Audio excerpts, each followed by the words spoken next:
A very good morning to all the students of 10th class. बेटा हम आपकी English की फर्स्ट फ्लाइट बुक का chapter 2 Nelson Mandela Long Walk to Freedom read कर रहे थे। लास्टली हमने पढ़ा था कि एक बीसीसी में उनका आर्टिकल था, जो न्यूज़ थी वो हमने रीड करी थी। आज हम उसकी स्टोरी पढ़ना शुरू करेंगे। 10th में डॉन ब्राइट एंड क्लियर। अब वो कहते हैं कि जो 10 मई का दिन था, दैट मीन्स 10th में 1994 जब डेमोक्रेटिक इलेक्शन वहाँ पे हुए थे, तो वो कहते हैं कि वो बहुत अच्छा दिन था उनके लिए, बहुत चमकीला सा, साफ सा। For the past few days, I had been pleasantly beset by the dignitaries and a world leader who were coming to pay their respect before the inauguration. अब वो कहते हैं कि मैं बहुत अच्छा फील कर रहा था कुछ दिनों से, मतलब पिछले कुछ दिनों से। क्योंकि बहुत बड़ी बड़ी हस्तियां जो डिग्निटरीज थे या वर्ल्ड के बड़े बड़े लीडर्स थे, वो उनसे मिलने के लिए आ रहे थे इनॉग्रेशन से पहले। दैट मीन्स वो जो ओथ लेते हैं उससे पहले बहुत बड़े बड़े लोग उनसे मिलने आ रहे थे। तो वो कहते हैं मैं उनसे घिरा हुआ था, वो सम्मान देने मुझे आ रहे थे। The inauguration would be the largest gathering ever for the international leaders on the African soil. और वो कहते हैं ये जो इनॉग्रेशन था, ये सबसे मतलब बहुत बड़ी गैदरिंग थी। गैदरिंग मतलब बहुत सारे लोग एक साथ इकट्ठे जहाँ होते हैं। कौन सी जगह पे? साउथ अफ्रीका की ज़मीन पे।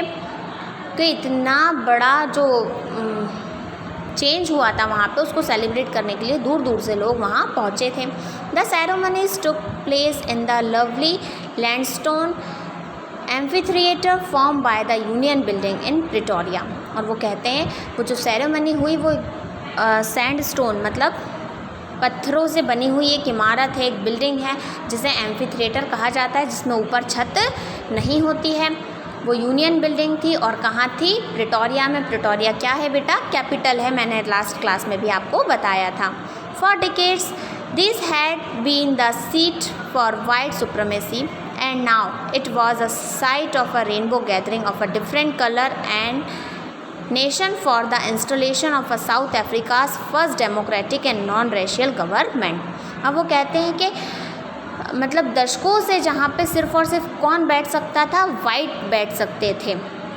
जहाँ पे डिफरेंट शेड्स आज बैठे हैं, वहाँ पे पहले सिर्फ़ और सिर्फ कौन बैठ सकता था? वाइट सुप्रीमेसी ही बैठ सकती थी। लेकिन डिकेड्स के बाद ऐसा परिवर्तन आया, डेमोक्रेटिक वहाँ पे डेमोक्रेसी की क्या हुई? स्थापना हुई, नॉन रेशियल गवर्नमेंट फॉर्म्ड हुई, जिसकी वजह से हर रंग के लोग वहाँ पे इकट्ठे हुए और उस सेरेमनी को क्या कर रहे थे? सेलिब्रेट कर रहे थे। On that lovely autumn day, I was accompanied by my daughter Zinani. अब वो कहते हैं वो जो दिन था वो ऑटम का था। ऑटम कब आता है बेटा? मई में आता है।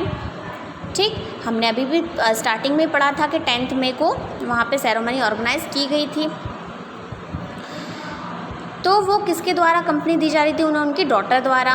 On the podium mister de Klerk was a first sworn in as a second deputy president. और फिर डिप्टी प्रेसिडेंट किसको बनाया गया? मिस्टर डी क्लर्क को। देन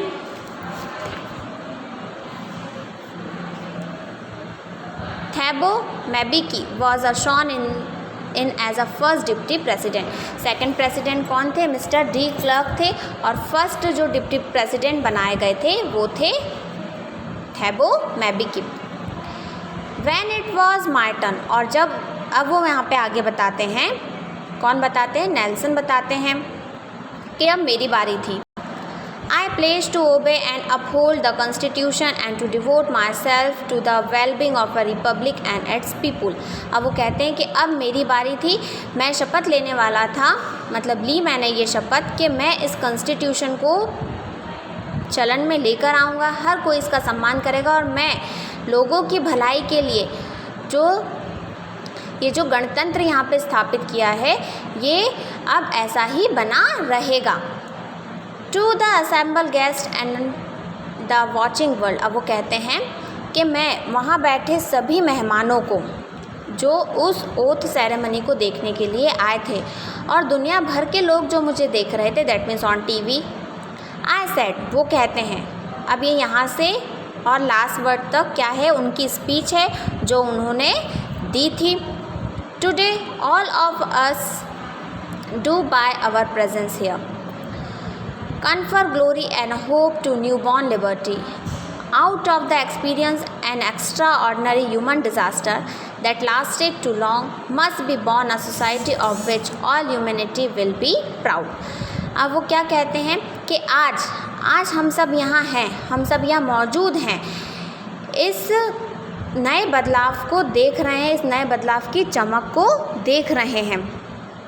और क्या कहते हैं, ये लिबर्टी जिसका अभी अभी जन्म हुआ है, जो क्या है लोगों की सेवा के लिए जो अवसर प्रदान हुआ है, तो वो कहते हैं कि यहाँ जो ग्लोरी है वो एक न्यू लिबर्टी के रूप में क्या हो रही है, हमारे सामने आज आई है। और वो कहते हैं कि एक्स्ट्रा ऑर्डिनरी जो डिज़ास्टर, मतलब उनके साथ जो डिस्क्रिमिनेशन हुआ था on the basis of their race, तो वो कहते हैं कि अब जाकर वो इतने लंबे इंतज़ार के बाद वो जो डिस्क्रिमिनेशन है वो क्या हो चुका है, अब पूरी तरीके से ख़त्म हो चुका है। और अब इंसानियत को अपने आप में क्या होगा, गर्व महसूस होगा, बिकॉज़ अब किसी के साथ भी भेदभाव नहीं किया जाएगा, ना ही किसी पे कोई अत्याचार कर सकता है। We who were outlaws not so long ago have today been given the rare privilege to be a host of a nation of the world on our own soil. अब वो क्या कहते हैं, वो कहते हैं कि वो जो अपार्थाइड की पॉलिसी थी जिसकी वजह से बहुत पहले भी ऐसा होता था कि जितने भी डिप्लोमेटिक रिलेशंस होते थे साउथ अफ्रीका के साथ क्या कर दिए गए थे, तोड़ दिए गए थे। अब ऐसा बिल्कुल भी नहीं होगा। ये बहुत एक अनूठी चीज़ हो रही है कि पूरा नेशन, पूरा वर्ल्ड एक ही सरजमी पे है। We thank all of our distinguished international guests for having come to take possessions with the people of our country of what is after all a common victory of a justice for peace for human dignity. अब वो क्या कहते हैं कि आप सभी का यहाँ बहुत बहुत स्वागत है। मैं धन्यवाद देता हूँ आपको, जो इंटरनेशनली जो लोग वहाँ पे पहुँचे थे उनसे वो ऐसा कहते हैं कि आप अलग अलग देश से होकर हमारे देश में आए इस जस्टिस को देखने के लिए। ये जो सामान्य जन की जीत हुई है, जो अब शांति और बनी रहेगी, यहाँ पे जो शांति अब स्थापित होगी, उसके लिए we have at last achieved our political emancipation. अब वो क्या कहते हैं कि हमें अब हमारा अधिकार, हमें हमारी स्वतंत्रता जो कैसी राजनीतिक तौर पर हासिल हो गई है। We pledge our self to liberate all our people from the continuing bondage of poverty, deprivation, suffering, gender and other discrimination. अब वो कहते हैं कि हम अपने आप से ऐसा वादा करते हैं, हम अपने आप से ऐसी शपथ लेते हैं कि अब इस जन समुदाय को कभी भी किसी भेदभाव का सामना नहीं करना पड़ेगा। हम सभी को उभारेंगे, जो कुछ भी उनके साथ पुराना हुआ, जो गलत था, जो वो सफ़र कर रहे थे, अब ऐसा कुछ भी नहीं होगा। Never never and never again shall it be that this beautiful land will again I experience the obsession of one by another. अब वो कहते हैं कि यहाँ अब कभी भी नहीं, इस बहुत खूबसूरत सी धरती पे अब कोई किसी पे अत्याचार बिल्कुल भी नहीं करेगा, ना ही कोई अत्याचार अब सहेगा। The sun shall never set on so glorious a human achievement. अब वो क्या कहते हैं कि ये जो सूरज है, अब ये सूरज कभी ढलेगा नहीं। जो इंसानों ने यहाँ हासिल करा है, जो अचीव किया है, अब क्या अचीव किया था उन्होंने, जो उनके साथ बहुत सालों से, दैट मीन्स 300 ईयर्स से जो डिस्क्रिमिनेशन उनके साथ किया जा रहा था, अब फाइनली उन्होंने क्या कर दिया, उस चीज़ को बिल्कुल ख़त्म कर दिया। तो वो कहते हैं कि ये जो नई आज़ादी हमें मिली है, नई स्वतंत्रता हमें मिली है, इमेंसिपेशंस उन्हें अचीव हुआ है, अब वो उसे कभी भी खोने नहीं देंगे। Let freedom reign, God bless Africa. अब वो कहते हैं कि इस स्वतंत्रता का अब हम सम्मान करेंगे और अब कभी इसे खोने नहीं देंगे। भगवान अफ्रीका को अपना आशीर्वाद दे, ऐसा वो कहकर अपने स्पीच को क्या करते हैं, ख़त्म कर देते हैं। इसके आगे का चैप्टर बेटा अब हम नेक्स्ट क्लास में रीड करेंगे। आप में से कोई भी ऐसा हो जिसका ये चैप्टर पहले से छूट गया हो या स्टार्टिंग का सिलेबस से छूट गया है तो स्कूल की यूट्यूब चैनल पे आप उसको देख सकते हैं।